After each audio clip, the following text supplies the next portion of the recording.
नमस्कार। आज मुझे बहुत खुशी है कि आप लोगों ने मुझे यहां बुलाया और उससे भी बड़ी खुशी मेरे लिए यह है कि शिक्षकगण और कुछ छात्र मुझे सुनने के लिए यहां आए हैं। तो मैं कहना चाहूंगा कि शिक्षा में रंगमंच और खेल बहुत जरूरी है, क्योंकि बौद्धिक विकास और शारीरिक विकास के सामंजस्य के लिए शिक्षा के साथ साथ खेलकूद और रंगमंच का होना बहुत जरूरी है। आज मुझे एक बहुत ही पर्सनल सा वाकया याद आ रहा है। वो सब दोहराते हुए मुझे कुछ अजीब सा लग रहा है, क्योंकि यह वाकया मेरे बड़े भाई साहब से संबंधित है और मुझे डर है कि कहीं इसे उनकी फजीहत ना समझ लिया जाए। पर ना कहूं तो भी लगेगा कि इस विषय में मैंने बिल्कुल अधूरी बात कही है। यह मेरे लिए एक मिसाल है, एक उदाहरण है। मेरे भाई साहब मुझसे 5 साल बड़े थे, लेकिन केवल 3 दर्जा ही आगे थे। उन्होंने भी उसी उम्र में पढ़ना शुरू किया था जिस उम्र में मैंने शुरू किया था। तालीम जैसे महत्व के मामले में वो जल्दबाजी से काम लेना बिल्कुल पसंद नहीं करते थे। और इसी भावना की बुनियाद खूब मजबूत और पुख्ता डालना चाहते थे ताकि उस पर एक आलीशान महल बन सके। 1 साल का काम 2 साल में करते थे। कभी कभी 3 साल भी लग जाया करते थे। बुनियाद ही पुख्ता ना हो तो मकान पायदार कैसे बने। मैं छोटा था, वो बड़े थे। मेरी उम्र 9 साल की थी, वो 14 साल के थे। मेरी तंबी और निगरानी का उन्हें पूरा और जन्म सिद्ध अधिकार था। मेरी शालीनता इसी में थी कि उनके हुक्म को कानून समझूं। देवाधर जी भाई साहब। क्या कर रहे हो? चलो पढ़ाई करो। जी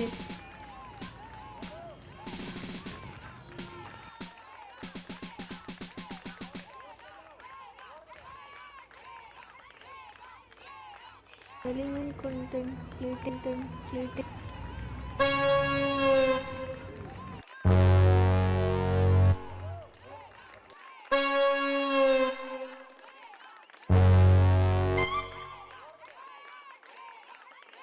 In her bags.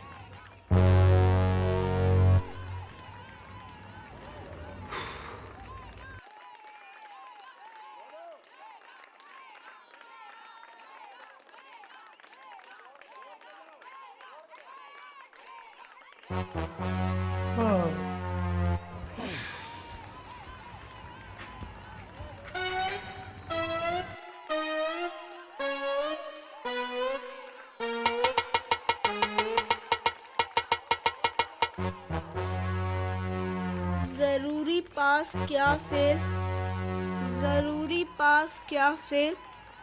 हाँ हाँ मगर फिर, हाँ हाँ मगर फिर, सोचता फिर।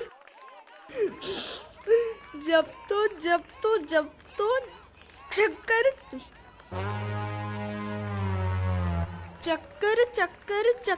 चक्कर स्पेशल अमीना भाइयों दरअसल भाई श्रीयुत राधेश्याम।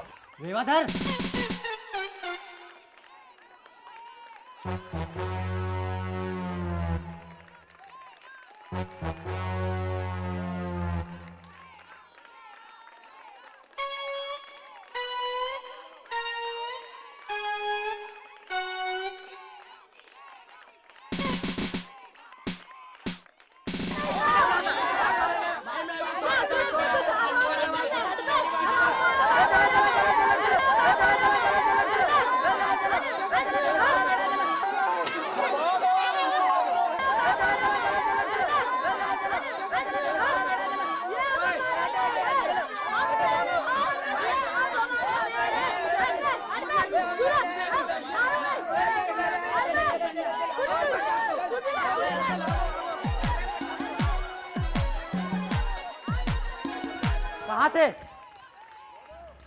कहाँ थे? जी वो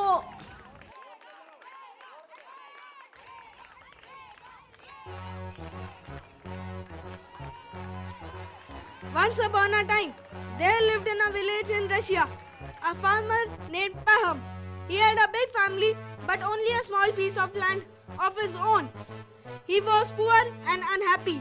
He had quarrels with his neighbors because his cattle strayed into their fields and ate their corn. He invited their neighbors and wanted to have their big plots of अरे land. इस तरह पढ़ोगे अंग्रेजी तो जिंदगी भर पढ़ते रह जाओगे और हर्ष ना आएगा। अरे अंग्रेजी पढ़ना कोई हंसी मजाक का खेल नहीं है कि जो चाहे पढ़ ले।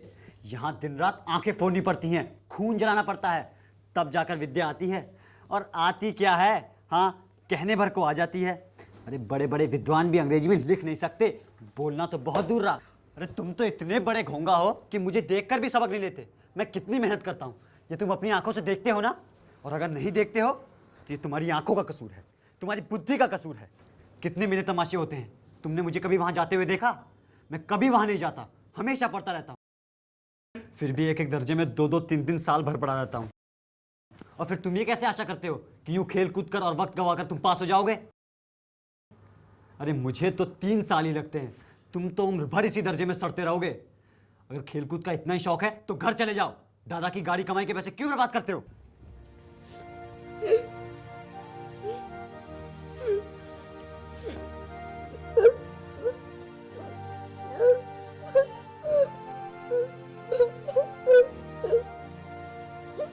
क्यों ना गांव चला जाऊं?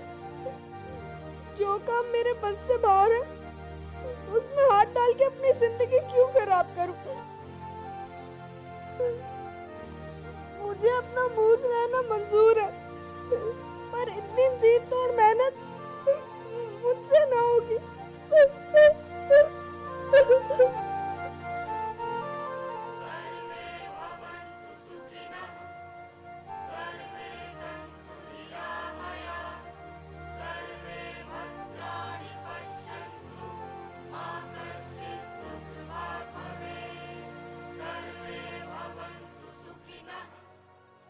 ठीक ही तो कहते हैं भाई साहब, मुझे जी लगाकर पढ़ना होगा, बिना कोई नक्शा बनाए या बिना कोई टाइम टेबल बनाए।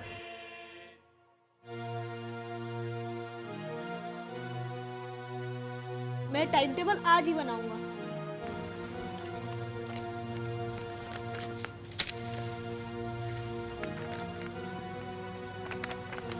पाँच से 6 मैथ्स, 6 से 7 स्कूल के लिए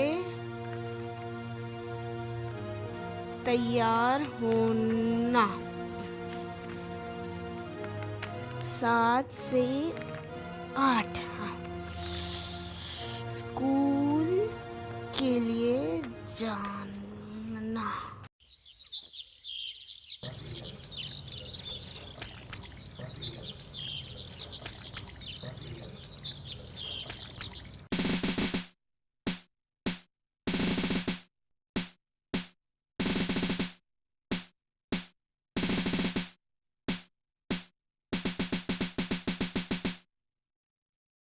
अरे रेवा, आज तो तुमने पूरे टाइम टेबल के हिसाब से काम किया। चलो अब कुछ खा पी ले, नहीं तो स्कूल का वक्त निकल जाएगा। चल चल चल जल्दी कर। जी भाई साहब।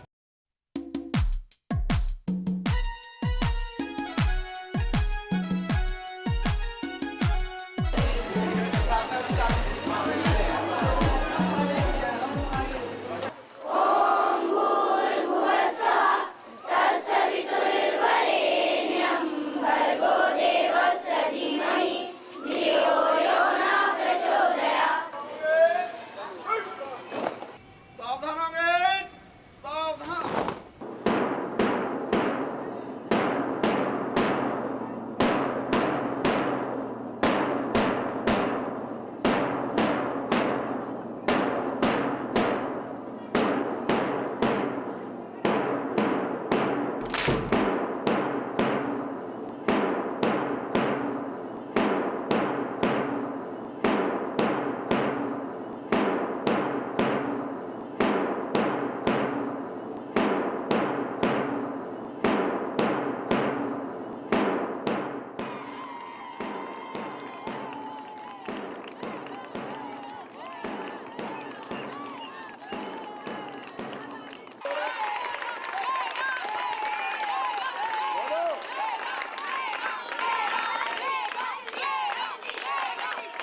5 बजे उठना, 6:30 से 8 पढ़ना, 8 बजे नाश्ता, 1 बजे स्कूल से आना। रेवादर, इधर आओ। ये टाइम टेबल बनाया था तुमने? जी। बढ़िया घर से बनाया था टाइम टेबल। क्या हुआ, फिर हो गया? बोलते क्यों नहीं? सांप सूंघ गया क्या? और अगर खेलकूद का इतना ही शौक है तो जाओ किसी खेलकूद के विद्यालय में नाम लिखा लो। पर तुमसे तो वो भी नहीं होगा, बेवकूफ। तुमसे कुछ कहने का मतलब है भैंस के आगे बीन बजाना। बच्चों शांत हो जाइए, ये सालाना एग्जाम है। हाँ, ये सालाना एग्जाम है आपका और इसमें पास होना आपको जरूरी है।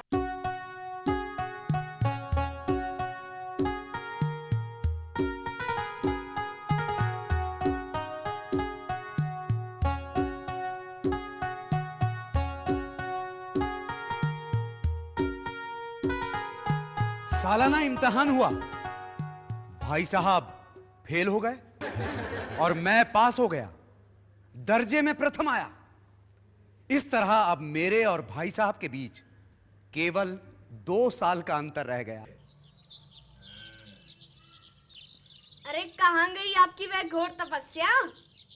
मुझे देखिए, मजे से खेलता भी ना और कक्षा में अव्वल भी हूँ। अरे आपने अपना खून जला के कौन सा तीर मार लिया? कक्षा में फेल तो होना ही पड़ा ना।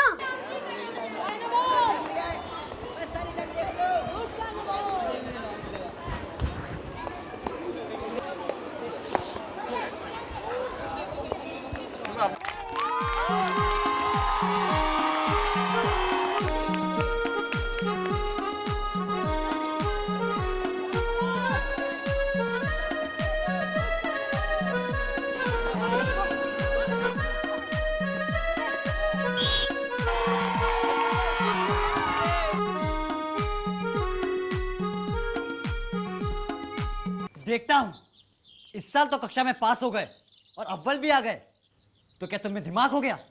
मगर भाईजान, घमंड तो बड़ों बड़ों का नहीं रहा। अरे तुम्हारी क्या हस्ती है? इतिहास में रावण का हाल तो सुना ही होगा। उसके चरित्र से तुमने कौन सा उपदेश ले लिया, या यूं ही पढ़ गए? महज इम्तिहान पास कर लेना कोई चीज नहीं है। असल चीज वो है कि जो पढ़ो उसका अभिप्राय समझो। रावण भूमंडल का स्वामी था, ऐसे राजाओं को चक्रवर्ती राजा कहते हैं। रावण एक चक्रवर्ती राजा था, बड़े बड़े देवता उसके गुलाम थे, आग और पानी के देवता भी उसके गुलाम थे। परंतु उसका अंत क्या हुआ? कोई चुल्लू भर पानी देने वाला भी न बचा। आदमी जो चाहे कुकर्म करे, पर अभिमान ना करे। अभिमान किया और दीन दुनिया दोनों से गया। शैतान का हाल भी तुमने पढ़ा ही होगा। उसको भी यह अभिमान था कि ईश्वर का उससे बड़ा भक्त कोई नहीं है। पर उसका अंत क्या हुआ? स्वर्ग से नरक में ढकेल दिया गया। शाहरुम ने भी एक बार अहंकार किया था, उसका अंत क्या हुआ? भीख मांग मांग कर मर गया बेचारा। और तुमने तो केवल अभी एक महज दर्जा ही पास किया है और अभी से तुम्हारा सिर फिर गया। तब तो पढ़ चुके तुम आगे। यूं समझ लो कि अंधे के हाथ बटेर लग गई, परंतु बटेर भी एक बार लगती है, बार बार नहीं। मेरे फेल होने पर मत जाओ। मेरे दर्जे में आओगे ना तो दांतों पसीने आ जाएगा जब अलजेब्रा और ज्योमेट्री के लोहे के चने चबाने पड़ेंगे। इंग्लिस्तान का इतिहास याद करना पड़ेगा। बादशाहों के नाम याद रखना आसान काम नहीं है। 8 हेनरी हो गुजरे हैं, एक एक का नाम याद रखना आसान काम नहीं है। समझते क्या हो तुम? 7वें हेनरी की जगह 8वां हेनरी लिख दिया तो सब नंबर गायब, सफा चट, सिफर भी ना मिलेगा। अरे समझते क्या हो? दर्जनों विलियम्स हुए, दर्जनों जेम्स हुए हैं और कौड़ियों चार्ल्स। इन अभागों को नाम भी ना जुड़ते थे। एक ही नाम के पीछे दोयम, सोयम, चाहरुम, पंचुम लगाते रहते थे। अरे मुझसे पूछते, मैं बताता उन्हें 10 लाख नाम बता देता। और ज्योमेट्री, ज्योमेट्री तो खुदा की पना। ओ बो जौ, ओ बो जौ की जगह ओ जौ बो लिख दो तो सब नंबर गायब। अरे कोई निर्दयी मुतमईनों से नहीं पूछता कि ओ बो जौ और ओ जौ बो में क्या अंतर है। लेकिन नहीं, दाल भात रोटी और भात दाल रोटी क्या फर्क है, कुछ भी खाओ। लेकिन नहीं, इन निरीक्षकों को कोई परवाह नहीं। ये तो वही चाहेंगे जो पुस्तक में लिखा होगा। वही रटो, वही रटो, अक्षर अक्षर रट डालो, और इसी रटंत का नाम विद्या रख छोड़ा है, शिक्षा रख छोड़ा है। और आखिर इन बेसर पैर की बातों को पढ़ने से फायदा? इस लम को उस लम में गिरा दो तो आधा लम से दुगना होगा या चौगना होगा या आधा ही रहे मेरी भला से। तो अब कह दिया जाए कि समय की पाबंदी पर एक निबंध लिखो जो 4 पन्नों से कम ना हो। अब आप हाथ में कलम लिए कॉपी के सामने उसके नाम को रोइए। अब कौन नहीं जानता कि समय की पाबंदी अच्छी बात है, इससे आदमी के जीवन में संयम आता है, उसके कारोबार में उन्नति होती है। लेकिन इस जरा सी बात पर 4 पन्ने कैसे लिखें? जो बात एक वाक्य में कही जा सके उस पर 4 पन्ने लिखने की क्या जरूरत? मैं तो इसे हिमाकत कहूंगा। इसलिए मेरा कहना मानिए, लाख फेल हो गया हूं, लेकिन तुमसे ज्यादा संसार देखा है मैंने, तुमसे ज्यादा अनुभव है। जो कुछ कहता हूं उसे गिरह बांध दो, नहीं तो पछताओगे। स्कूल का समय निकट था, नहीं तो ईश्वर जाने ये उपदेश माला कब समाप्त होती। भोजन मुझे आज निस्वाद लग रहा था। जब पास होने पर इतना तिरस्कार मिल रहा है तो फेल हो जाने पर तो प्राण ही ले लिए जाएंगे। भाई साहब ने अपने दर्जे का जो भयंकर चित्र खींचा उसने मुझे भयभीत कर दिया। स्कूल छोड़कर घर नहीं भागा, बस यही ताज्जुब है।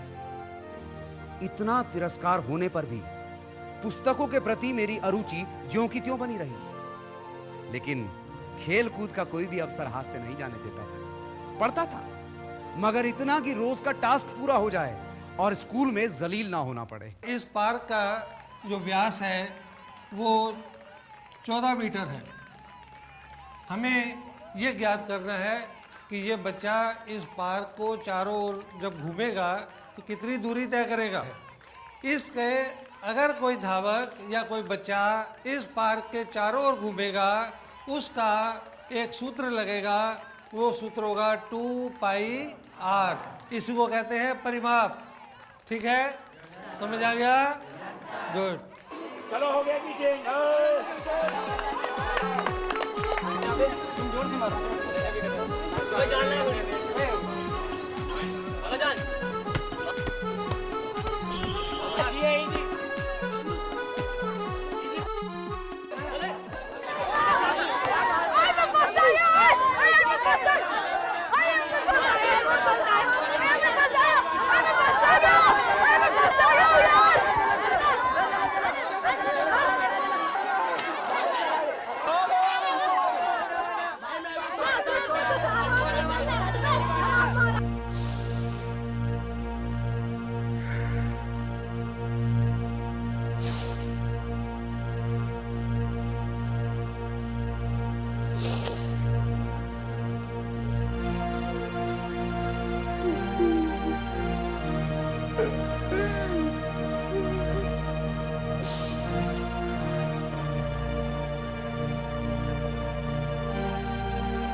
बाजार में लौंडों के साथ ढेले पे कनकौवे उड़ाते हुए तुम्हें शर्म नहीं आती?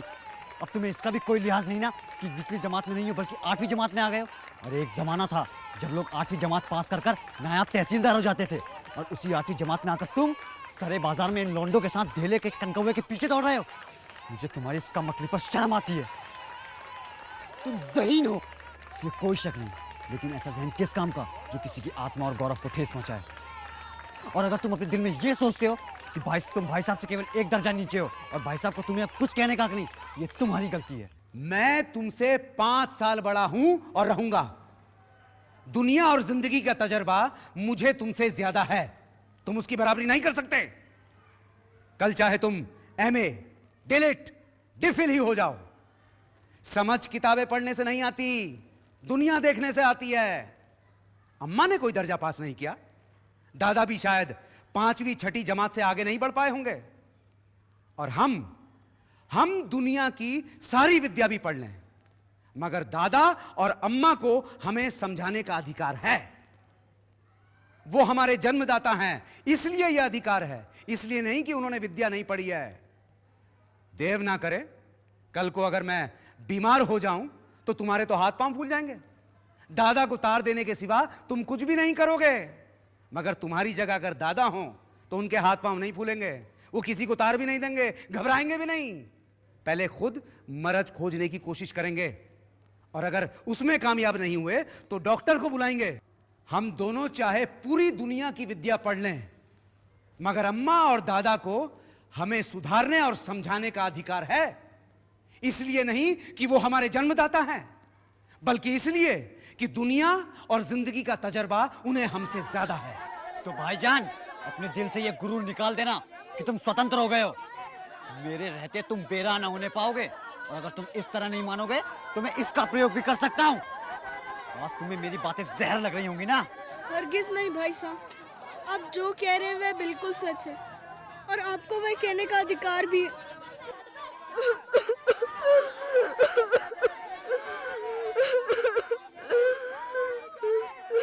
बनाने के लिए मना तो नहीं करता, मेरा भी जी लग जाता है, परंतु खुद बेराह चलूं तो तेरी रक्षा कैसे करूंगा? ये कर्तव्य भी तो मेरे सर है ना।